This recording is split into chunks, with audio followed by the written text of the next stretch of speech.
周二，首钢滑雪大跳台产生首枚金牌，中国选手谷爱凌最终以最佳得分188.25分夺得自由式滑雪女子大跳台金牌，这是中国历史上首枚女子雪上运动金牌，同时也是中国代表团在本届冬奥会的第3金。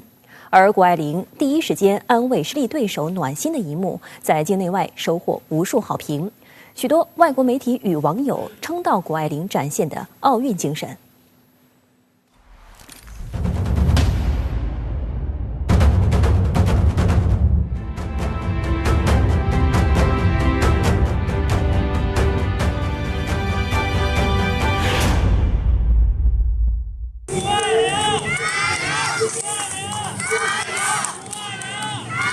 谷爱凌之前从未在正式比赛中使用过这一动作，左侧转体也并非她擅长的方向。实际上，就连大跳台项目也并非谷爱凌的强项。3个月前，她才在比赛中第一次成功完成1440度转体，这个项目她也仅仅训练了1年时间。现场见证谷爱凌夺冠的国际奥委会主席巴赫上前向谷爱凌表示祝贺，国家体育总局冬运中心赛后也发来贺电。谷爱凌夺冠点燃了现场观众的热情，简直是太激动了。因为到现场的话，它就是跟那个看电视不一样，到现场那种气氛、那种氛围，然后又加上看中国的谷爱凌这一跳，哎呀，简直太完美、太震撼了。而在离大跳台不到4公里开外的冬奥社区，冬奥文化中心的中心舞台也实时播放比赛画面，很多市民共同见证大跳台首个冠军的诞生。今天这个虽然说打分慢了一点点，但是等到那个心，哎呀，怎么说呢？那个心脏加速啊！往出结果的一瞬间，我眼泪都快下来了，我觉得太激动了，啊！为我们中国队拿到了1枚金牌。谷爱凌在大跳台获胜后展现奥运精神的文章称，乐德在最后一跳完成后很失望，因为他知道自己无法拿到金牌。这时，中国运动员谷爱凌和瑞士运动员马蒂尔德·格雷莫走过去安慰他，这一幕是奥林匹克精神的展现。欧洲体育频道也在社交媒体发文，并置顶了谷爱凌安慰乐德的视频，配上文字：“这就是奥运会的全部意义。”谷爱凌在赛后受访时难掩心底的激动，同时也不忘自己肩负着把自由滑雪介绍给中国新一代的使命。谈及在本届冬奥会上发挥失常的中国花样滑冰女运动员朱毅，谷爱凌安慰她说：“失误和压力都是运动的一部分。”此前，有美媒在社交媒体上发布了一张朱毅泪洒北京冬奥会赛场的照片，并配上了一段嘲讽的文字。谷爱凌在评论区回怼称：“作为一个真正使用中国社交媒体的人，我想在这里说，90%以上的评论都是积极的和令人振奋的，这是运动的一部分，每个人都明白这一点。”谷爱凌不负众望夺金也引发美国媒体的关注。此前，美国老牌媒体《纽约时报》就在其报道中刻意挑起中美地缘政治问题，随即被谷爱凌化解。2月3号，《纽约时报》发文，谷爱凌试图飞跃中美地缘政治分析称，在本届冬奥会，谷爱凌有望夺得3枚金牌，但她最难以掌握的技巧可能是如何跨过2个超级大国日益加深的分歧，飞跃冬奥会的地缘政治纷争，然后安全着陆。针对《纽约时报》的瞎操心，谷爱凌大方回应：“我能在约7米高的 U 型雪场里做后空翻，那不是政治，而是在挑战人类极限，将人类连接起来。”比赛结束后，成功晋级决赛的谷爱凌给了杨硕瑞一个紧紧的拥抱，温馨感人的场面获得在场观众的掌声。而在周日，带伤的杨硕瑞将继续参加自由式滑雪坡面障碍技巧比赛。周一比赛中的另一精彩看点是本届冬奥会上首位亮相的中国台北运动员黄玉婷。当天，黄玉婷参加了女子速度滑冰1500米的比赛。当黄玉婷出场时，现场观众为她送上了热烈的掌声和助威声。她冲过终点后，现场 DJ 还播放了台湾组合 SHE 演唱的中国话。黄玉婷赛后接受采访时称：“我感到现场观众的热情特别感动。”赛前，黄玉婷刚刚经历了一场队服风波，她在社交媒体上晒出了一段自己身穿中国国家队队服的训练视频，台湾绿媒因此对她群起攻之，一些台湾网民也在社交媒体对黄玉婷进行大肆攻击。对此，黄玉婷回应称，这只是中国国家队朋友送给她的礼物，运动归运动，你可以不为我加油，但记得帮你支持的运动员加油。除了黄玉婷外，中国台北队还有3名运动员参加本届冬奥会，包括雪橇项目选手林欣荣、滑雪项目选手李问乙和何炳瑞。本届冬奥会共有91个国家和地区的近3000名运动员相聚双奥之城，在5环旗下同场竞技，共享体育运动带来的欢乐与激情。近日，美国运动员特沙默德就因北京冬奥会开幕式志愿者欢迎来中国的热情而感动落泪，相关视频迅速在社交媒体刷屏。That was the craziest moment of my life, genuinely, like the craziest moment. So, and that guy who said, "Welcome to China," literally just like makes me tear up every time because they're so nice. Like all the volunteers are so sweet and so kind. 中国外交部发言人赵立坚周二表示，北京冬奥会开幕以来，已经有很多这样传递温暖、友爱、团结的小故事。正如网友的热评，所有的爱因为北京冬奥会而相聚。各国运动员不仅在赛场上诠释了更快、更高、更强、更团结的奥林匹克格言，还在赛场外的一次次交流互动中消弭隔阂，增进友谊。我想，这就是奥林匹克运动的魅力所在。让我们也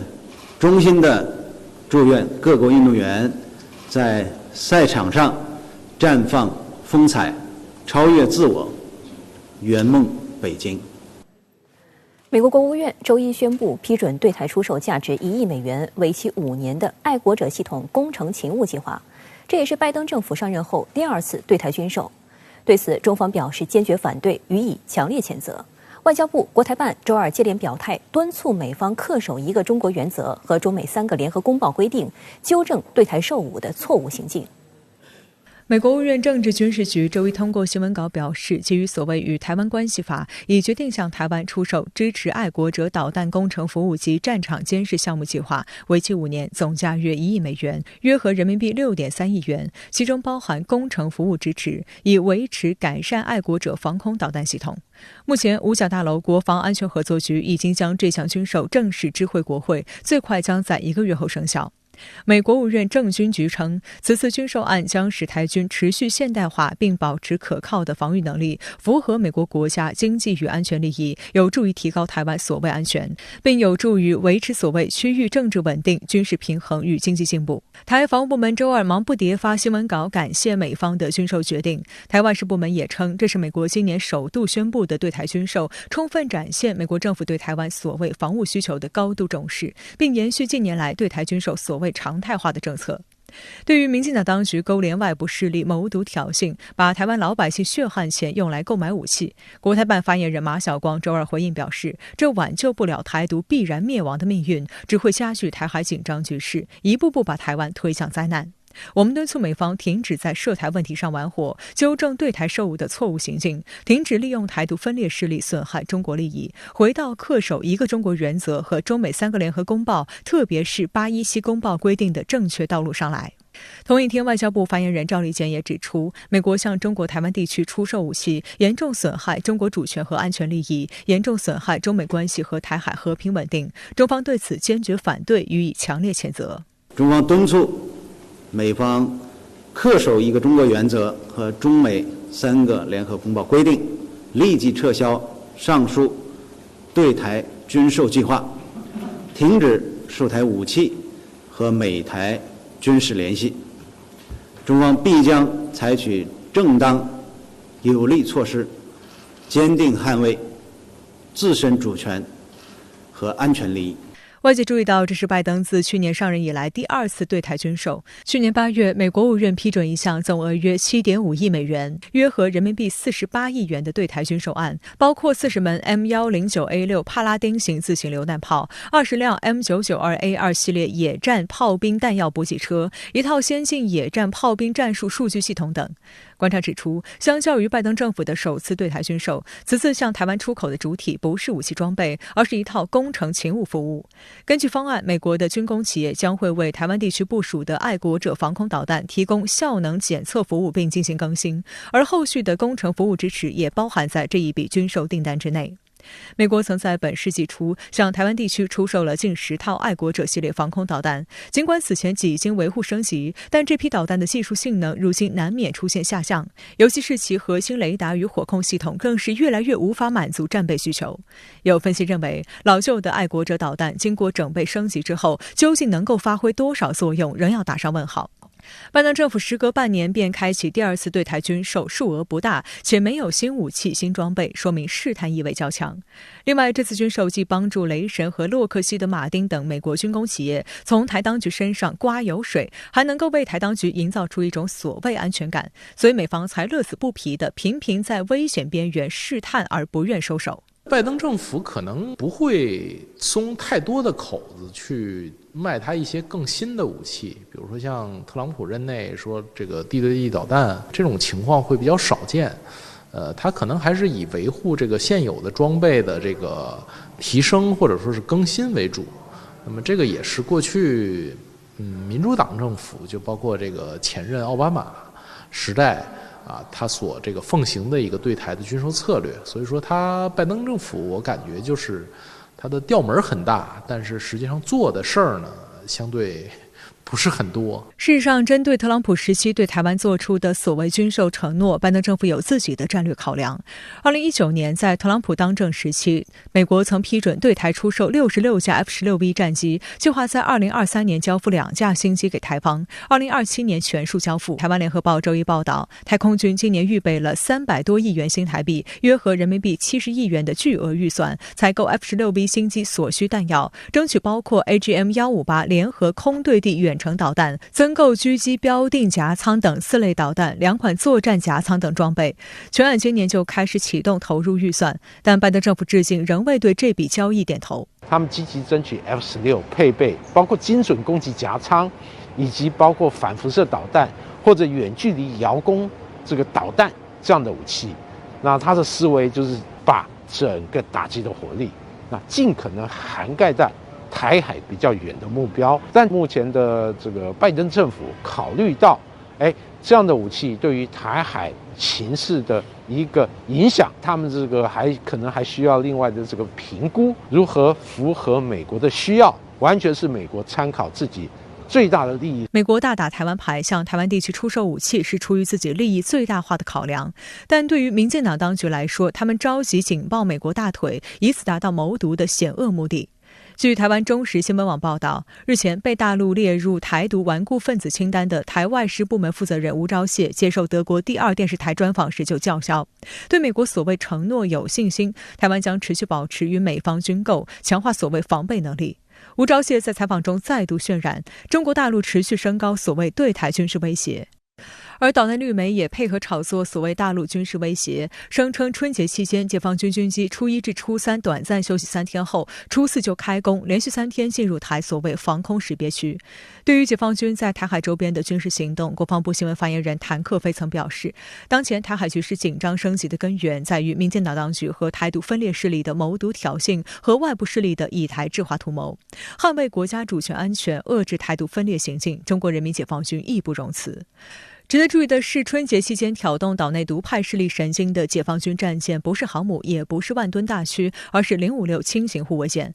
台湾中国时报周一以解放军练兵固定派舰巡弋台海为题报道称，台军方消息来源透露，大陆固定派056型江岛级护卫舰巡弋所谓台海中线的以西区域，春节期间亦不例外。据报道，大陆通常一次派2艘与南北巡弋，由于056型的吨位只有1300吨，不算是大船，台海中线海域风浪大，056型舰摇晃得很厉害。台军方分析，派056巡弋台海有磨练官兵的用意。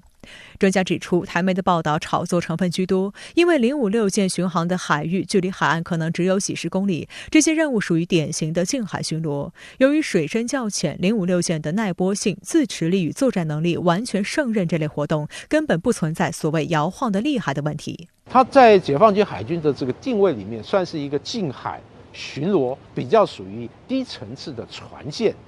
那虽然它的这个作战能力可能不及像054A 护卫舰或者052系列这种驱逐舰来的综合火力那么强，但它本身的现代化程度也很高。最重要就是它数量够多，因此实现056在台海周边的定期化巡逻，对台海上的这些兵力来讲，它可能就需要出勤的次数更多，那这个运作的这个频率也更高，这长久下去就会形成兵困马疲的一个状况。相关话题来连线特约评论员陈斌。陈先生您好。美国决定给台湾提供价值1亿美元的军售，您怎么看？主持人好。美国给台湾这1亿美元的军售数量不算大，主要呢是维护和改进这个爱国者导弹的防御系统，但是呢用心险恶，是粗暴干涉中国内政、支持台独势力、危害台海和平稳定的行为。美国呢打台湾牌，一呢是支持台独势力，阻挡中国的国家统一进程；二呢是要遏制中国的发展壮大，试图把台湾呢纳入美国的所谓印太战略。因此呢，中国对美国对台军售不管数量大小，不管武器先进与否，都会坚决的反对。那么违反一个中国原则的所有言行呢，中国都要坚决反对。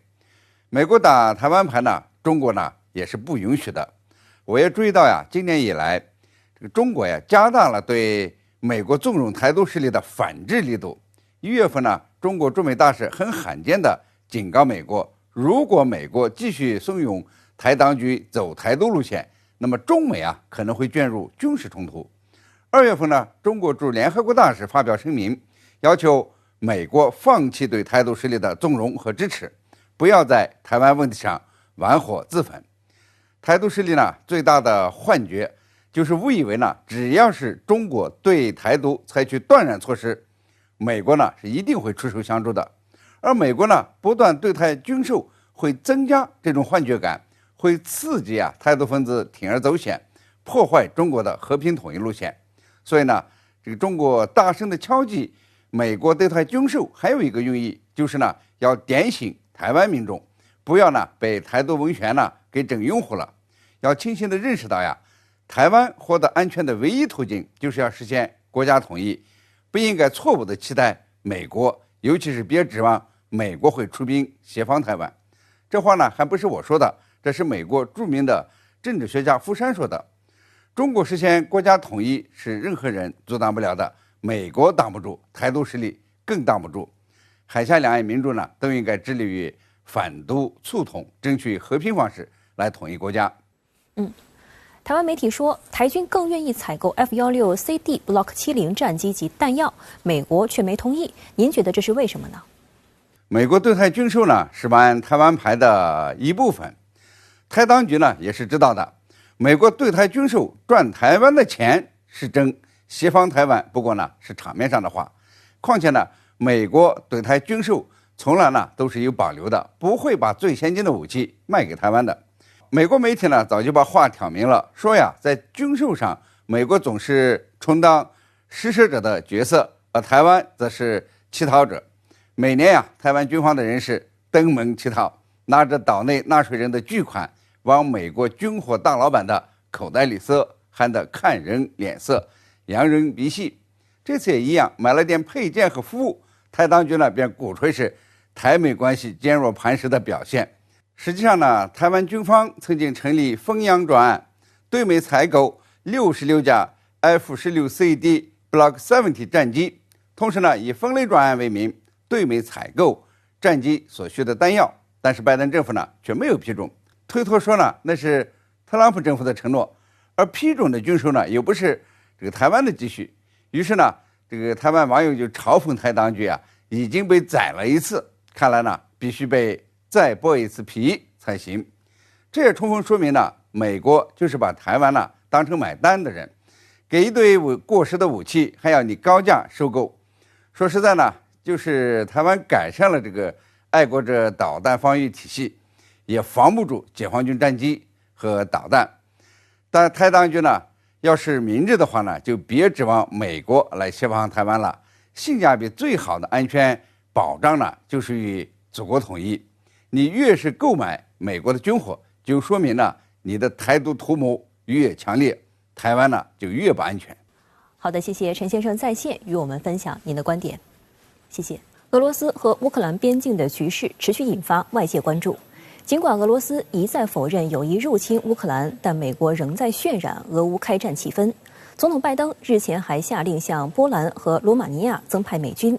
第一批增援东欧北约盟国的美军已于上周末抵达波兰，而这批士兵据称就是大名鼎鼎的美国陆军第82空降师。俄罗斯总统普京在会见法国总统马克龙时警告，如果乌克兰加入北约，俄欧将爆发冲突。据波兰军方消息人士说，一架载有美国指挥系统人员的小型飞机于上周六上午降落在热舒夫亚辛卡机场，该基地靠近波兰与乌克兰的边界。第二天，更有多名美军士兵乘坐一架 C-17环球霸王大型运输机抵达。波兰军官表示，这批抵达的士兵来自美国陆军第82空降师。他还说，由1700名美国士兵组成的特遣队，大部分将很快到来，他们大部分都是第82空降师的伞兵。就是说，他派他的空降师82师，这是个非常强的一个军队。那么进来呢，实际上是对这个东欧地区或者是对乌克兰的一个地区的一个局势的一个军事上的一个支援，就是要激化这个地区的矛盾，增加这个美国在美俄谈判或者是关于乌克兰谈判的一个筹码。第82空降师属于应急部队，美国军方声称，它能在18小时内准备好应对世界任何地方的突发事件。该师驻扎在美国北卡罗来纳州的布拉格堡，它的一个旅随时待命。这支军队专门从事降落伞突击行动，是美国陆军即时反应部队的基础。上周，五角大楼宣布命令8500名士兵进入待命状态。如果乌克兰局势恶化，他们可能会立即被部署到欧洲，这其中就包括第82空降师。根据五角大楼通报，第82空降师的1700名士兵将被派往东面与乌克兰接壤的波兰，他们大多来自同一个战斗步兵旅。隶属于第18空降师的300名军人将被分配到德国，另外1000名在德国菲尔斯埃克基地服役的士兵将被派往与乌克兰南部接壤的罗马尼亚。第82空降师被誉为全美师，因为在创立之初，军队士兵来自组成美国的48个州，其成员佩戴带有空降和 AA 字样的徽章，这是美国军事界的著名徽章。据俄媒报道，乌克兰政府已要求美国在乌克兰哈尔科夫地区部署多套萨德反导系统。报道称，一旦在哈尔科夫部署萨德，以美国为首的北约就能够监视俄罗斯境内重要军事信息。对此，俄总统新闻发言人佩斯科夫向媒体表示，美国在乌克兰哈尔科夫部署萨德反导系统，无疑将进一步破坏乌克兰局势稳定。而对于乌克兰局势，俄罗斯总统普京也有最新表态。他周一在莫斯科会见到访的法国总统马克龙后，再次明确表示，俄方不会允许乌克兰加入北约。Но вы понимаете или нет, что если Украина будет в НАТО и военным путем будет возвращать себе Крым, европейские страны автоматически будут втянуты в военный конфликт с Россией. 法国总统马克龙则希望各方尽快建立共识，避免局势升级。Nous avons essayé de bâtir des éléments de convergence pour agir utilement dans les prochaines semaines. Le premier élément, c'est la nécessité de travailler très rapidement pour éviter toute escalade. 围绕乌克兰危机的超密集外交正在国际社会展开。除了法国总统马克龙与俄罗斯总统普京举行会谈，德国总理舒尔茨则前往白宫会晤美国总统拜登。而拜登则在周一与舒尔茨会面后表示，若俄罗斯入侵乌克兰，将终止北溪2号管道项目。Russia invades. That means tanks or troops crossing the border of Ukraine again. Then there will be no longer a Nord Stream 2. We will bring an end to it. How will you do that exactly? Since the project and control of the project is within Germany's control. We will. I promise you, we'll be able to do it. 不过，德国总理舒尔茨并未明确表示将终止北溪2号，仅表示将与美国共同采取行动。未来几天，舒尔茨和英国外交大臣特拉斯还将访问俄罗斯。这些穿梭外交的目的不尽相同，有的是为了找到为紧张局势降温的办法，有的则要展示与西方盟友在对俄态度上的团结一致。不论立场如何，各方似乎都成了由美国煽动的战争疑云的买单者。欧洲国家内部，包括法国跟德国，是希望欧洲保持和平的，也在乌克兰问题上不应该引起这种军事冲突，因为这个对欧洲来说是一个不可接受的一个灾难性的一个事件。所以说法国也好，德国也好，目前都在加强这种外交协同，希望能够缓解这个矛盾。目前呢，应该说冲突的主要方还是由美国引起的。美国在乌克兰地区的这种表态，包括北约的这种东扩的表态，包括这种军事部署的表态，那么都是引起目前冲突的一个根本的原因。相关话题来连线特约评论员吴健。吴先生您好。关于乌克兰危机的最新消息是，又有增援美军进入波兰，美国援乌装备持续抵达敖德萨港。那么纷纷攘攘的消息之外，您如何看待美国在这次事件中的表现及其意图呢？总体上看着像武戏，实际是文戏。我先跟大家解释一下，美军增兵东欧到底啥情况，到底跨过了俄罗斯的所谓红线没有？从可确认的信息看，过去几个月与乌克兰有关的美军调动大概就这几条。首先是去年8月起，按照美国和波兰所达成的增强防卫合作协定，美国持续从驻德部队抽调官兵，轮换驻波兰的美军，但总员额没有超过5500人的上限。最近调动的主要是增强驻波兰东部的美陆军第5军前指，特别是情报侦察人员。请注意，我的措辞是轮换。美国尚未实现在波兰实现类似在日本、韩国的常态驻军，没有真正设立军事基地。其次呢，再看乌克兰，能确认的美军进出只有去年11月底到12月初的美步兵53旅大概1000人从波兰进入乌克兰的利沃夫，但他们都是快进快出，没有长期驻扎。至于俄防长绍伊古这几天反复讲的美国人出现在乌克兰东部前线，但他们的身份是私人军事承包商，也就是 PMG， 而且人数即便照俄国防部的说法也就120来人。由此可见，美国媒体煽动危机很有劲儿，可美国政府和军方却很小心，迄今都只在俄罗斯红线之外的灰色地带活动。美国在乌克兰危机中到底闹的是哪一出呢？我的看法，这叫溃疡面战略，特点是在美国少出力甚至不出力的前提下，消耗、疲惫乃至拖垮俄罗斯。得过溃疡的人都有这个感觉，它一般情况下不会致命，但老不好，总反复发作。溃疡面战略呢，就能在美国需要的时候让对手应接不暇，这种溃而不破，让美国用更低的成本换取更大的经济和政治利益。在您看来，同样狠话连篇的俄罗斯真的想为乌东干一架吗？这一点实际看看莫斯科在对待克里米亚与乌东政治实体的态度上就一目了然了。8年前的克里米亚回归，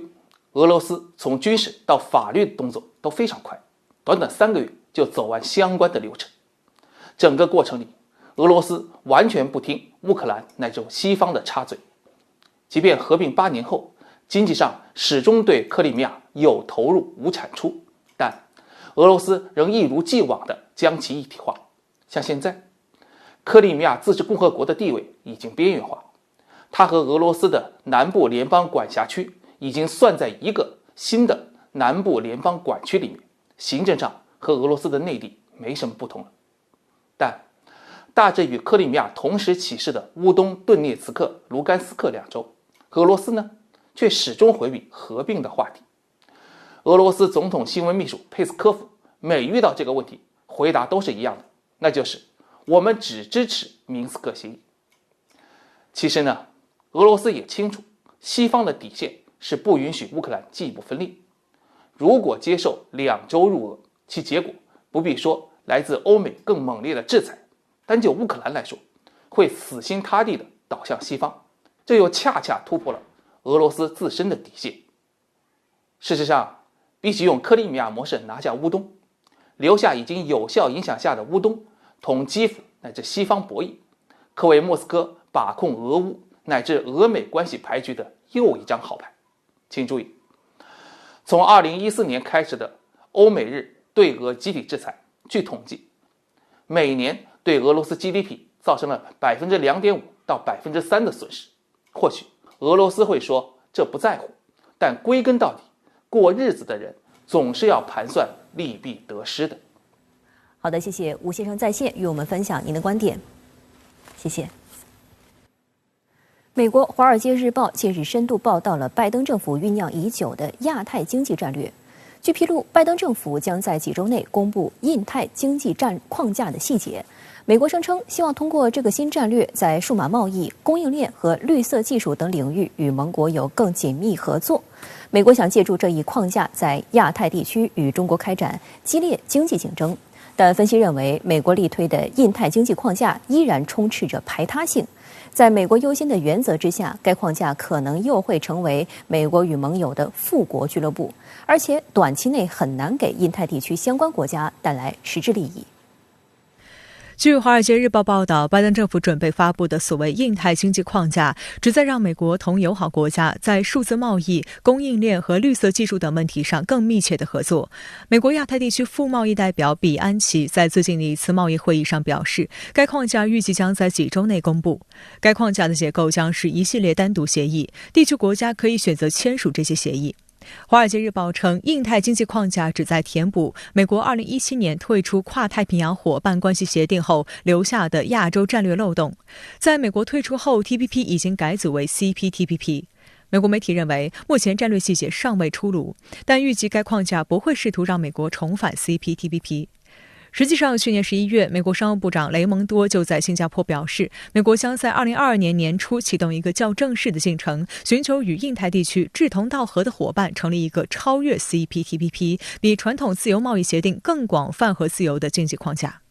拜登政府这个所谓经济新框架的提法可以追溯到2021年8月，当时美国副总统哈里斯到访东南亚时提及印太新愿景，其中涉及全球供应链等经济话题。随后在去年10月，美国总统拜登在视频出席美国东盟峰会时就提出要在亚太地区建立印太经济新框架，声称让区域里的每一个国家都能在公平的环境下竞争并且取得成功，国家不论大小都要遵守规则。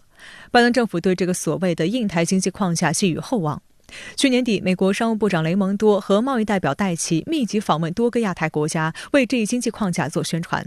有观察指出，经济新框架是拜登政府的外交、经济和国安团队精心策划制定的。虽然该框架未指名道姓提到中国，但实质上却是在拜登政府定义中美关系竞争主基调的背景下产生的。美国想要借助这一框架，在亚太地区与中国开展激烈经济竞争，意图在亚太区域贸易中赶超中国，并为区域国家提供所谓的基础设施建设替代方案。即便是他要求亚太国家在中美之间选边站，那么亚太国家也很难去做出违背市场规律的、违背本国利益的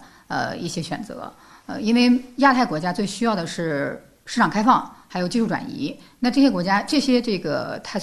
他的要求呢，美国没有办法满足。所以在这样的情况下，亚太国家在中美之间选边站，它会有一个自己的一个战略考量。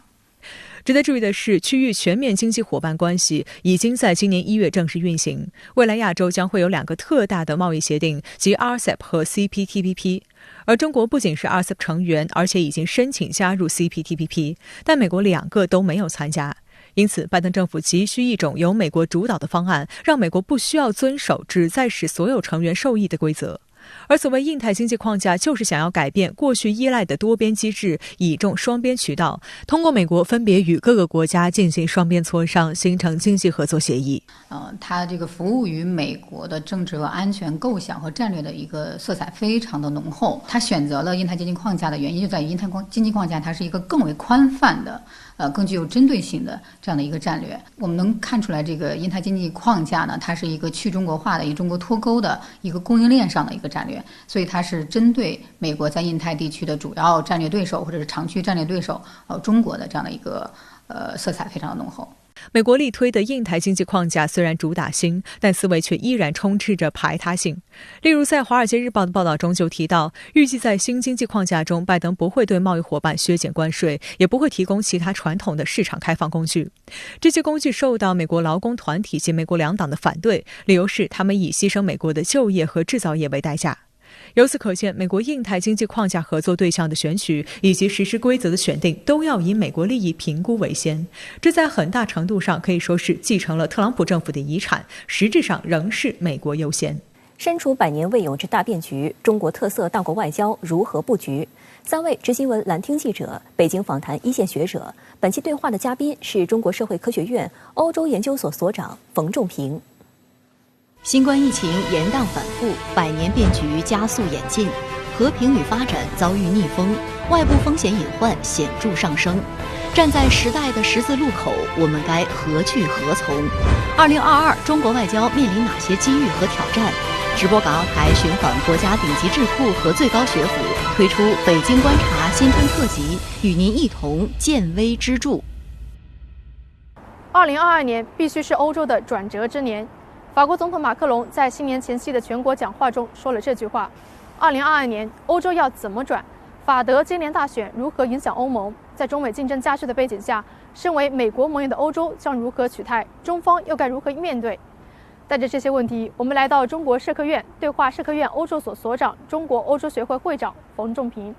今年元旦，法国成为新一任欧盟委员会轮值主席国。4月，法国国内将迎来总统大选，各路反建制的中右翼领袖意欲与马克龙角逐。几个月前，德国政坛告别了执政16年的默克尔，新一届政府由3党组阁形成。透过欧盟2大引擎国的国内政治变化，冯仲平观察到欧洲政治风向左右翼交织，政治碎片化。随着法德这些主要的欧洲国家进入大选，那您对接下来的中欧关系怎么研判？现在确实是机遇和挑战都有啊。挑战是很明显的，主要是欧洲现在普遍的接受了对中国的新定位。这个你知道他们这个3分法是吗？对，这个伙伴啊，这个经济竞争者加这个制度性对手，有人翻译成系统性对手，这个3重定位啊，这个是对中欧关系的这种负面影响比较大，所以中国是不太喜欢他们这样来对我们定位，但是我们也得思考怎么应对啊，怎么应对？首先是要面对啊，面对这个情况，我们要探索一个就是说。如何在对话以对话代替这个对抗啊？因为制度性对手这里面有很多对抗的这个因素在里面。那么以这个合作对冲竞争啊，大概我们得有一些思路在里面啊。当然，欧洲中欧关系这个情况，有个特点啊，欧洲有很多国家，其实每个国家对中国的想法也不完全一样。对，欧洲想尽量的想统一。挺难的，这也会反映在中欧关系中，所以我们实际上在欧洲还是有好多国家，至少我们把关系紧密一点能够减少一点对华比较强硬的国家的这种负面的东西。拜登政府上任后表示要修复跨大西洋伙伴关系，那您觉得拜登执政1年之后，这个欧美关系您怎么看？今年是法国的轮值主席国，欧盟的轮值主席国，上半年啊，对，为什么他要说我这上半年就是用一个重要的一个加强战略自主的一个机遇啊？欧洲其实法国代表的一些国家对美国，不论是拜登还是特朗普还是谁，已经没有太多的就是说幻想了。但话又说回来，拜登上台以后有一个很重要的考虑，拉欧洲对付中国啊，所以说中欧关系中有一些变化是欧洲人自己的变化，有一些是为利促成的。那您认为他们能多大程度上实现这个战略自主呢？战略自主，我们不要字面上理解它。战略自主要理解它，要从这个，我觉得它更重要是一个目标，而且是一个长远的目标。这个目标的实现很难。他对减少对美国的依赖，他的战略自主还要减少对中国的依赖。所以说他的战略自主不仅仅是针对美国，他针对大国的战略自主。总体上来，我觉得他要说减少对美国的依赖的话。我们中国还是支持欧洲搞自主的啊，这样的话，他就不一定要跟随美国，随美起舞了嘛，对吧？啊，他也符合我们中国说的多极化的这种世界发展趋势。中欧关系也出现了一些杂音，像立陶宛这样的小国冲到了挑动台独的前线。那您怎么看涉台因素在中欧关系中的影响？立陶宛的这个情况呢，我觉得中国是我们的回击。反制是完全对的，这样其他国家也看到了在这个一中问题上，中国不可能，这是实际的中国的核心利益啊，中国怎么能妥协啊？怎么让步？但是呢，立陶宛这个事儿比较麻烦，就是说它现在是欧盟的一个成员国这个会不会影响到我们整个欧盟的关系？你刚刚也说我们可以这样底线不容退让，但是一方面我们也不想搞坏与整个欧洲的关系。你问的问题很好，我们因为立陶宛把中欧关系搞坏，欧洲也在想愿意为一个波罗的海的一个小国家，把其他26个国家的这个整个和中国的关系搞坏了，你说欧盟的决策者他们愿意吗？所以双方还有好多空间我们可以做工作啊，可以互动。